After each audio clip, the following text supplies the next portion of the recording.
अब दूसरी चीज पर आते हैं। सो पहला तो हमें मालूम पड़ गया। दूसरी इंपॉर्टेंट टिप जो आप लोगों को ध्यान रखनी है, आप लोग ध्यान से सुनिएगा। दूसरी टिप जो आप लोगों को दे रहा हूं वो बहुत इंपॉर्टेंट है। अपने अलार्म को कभी अपने सिर के पास, अपनी पास में, अपने पलंग के पड़े हुए पास में पड़े हुए टेबल के कभी पास में मत रखना।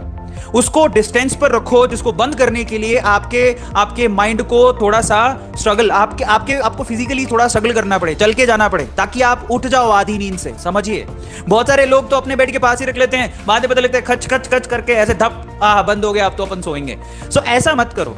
अगर आपको वाकई में उठना है, जिंदगी में कुछ करना है, जुनून है आपके दिमाग में, तो आप क्या करो, अपने अलार्म को ना कम से कम थोड़ा डिस्टेंस पर रखो। और अलार्म भी आप ऐसा अलार्म लगाओ, ट्यून जो इतना गंदा हो कि बस आप अरे यार क्या चल रहा है, चलो बंद करो। समझ में आ रहा है?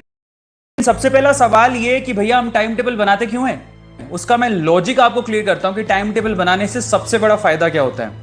जब आप टाइम टेबल बनाते हो महीने भर का, जिसको आप फॉलो करते हो, तो उससे सबसे बड़ा बेनिफिट आपको यह होता है कि आप अपने स्टडी को क्रॉस चेक कर सकते हो कि आपकी स्टडी में प्रोग्रेस कितनी है, किस सब्जेक्ट में आप कैसा कर रहे हो, कितना कर रहे हो, उसका आपको अंदाजा रहता है।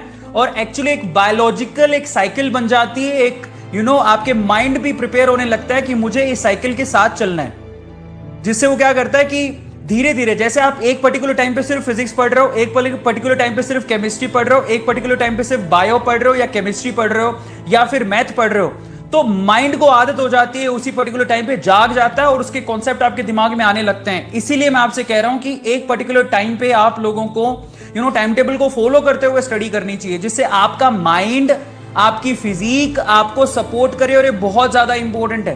क्लियर हो गया? इसलिए हमें अपनी स्टडी को क्रॉस चेक करने के लिए कि हमने पढ़ाई की तो हमारे पढ़ाई का लेवल क्या है, हम किस लेवल तक पहुंच चुके हैं, कौन से सब्जेक्ट में, हमें अंदाजा होना चाहिए अपनी प्रोग्रेस का।